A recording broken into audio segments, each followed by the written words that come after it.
They're not coming after your land. They're coming after your entertainment.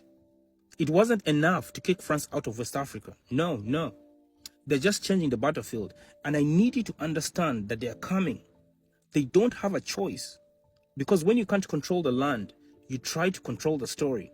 And that's exactly what's happening right now in South Africa. For those of you that don't know me, my name is Timothy and I run a WhatsApp group for the Black diaspora, a place where we study the moves the world makes around us. Every day, we break down global shifts, political patterns, and the power plays shaping Black futures everywhere.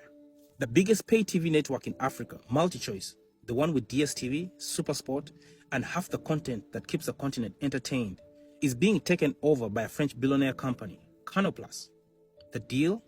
It's worth tens of billions of rand, and it's not just business, it's strategy. I want you to think about it.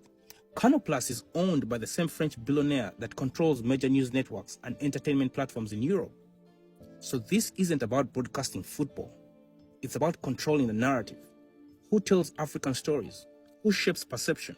Who decides what Africa looks like on screen? This is how billionaires are operating everywhere. In the West, we've got Bezos buying up the Washington Post, Musk buying up X, and Murdoch controlling half the global news cycle. Now, the same playbook is being tested in Africa. Because if you control what people watch, you don't have to colonize their borders. You colonize their imagination. And it's not random that this is happening right after France lost its influence in the Sahel. They're regrouping. They're cutting East Africa. They're cutting Southern Africa. And they're rebranding their empire as investment. When France was asked to leave military bases, they realized they could still enter the continent another way, through your living room. So when you see that French billionaire smiling in Johannesburg, taking photos, making promises, just know this is not about sport broadcasting. This is about storytelling. And whoever controls the story controls your future. So before I go, here's the thing. Power doesn't move one way anymore. Every time you stream an African filmmaker on YouTube, every time you subscribe to Showmax, Iroko TV, or any local platform, or simply share independent African content, you weaken the billionaire's grip.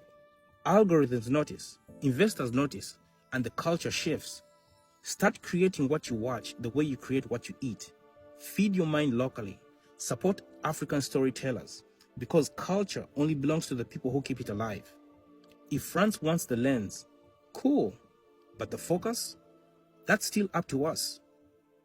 Let's move.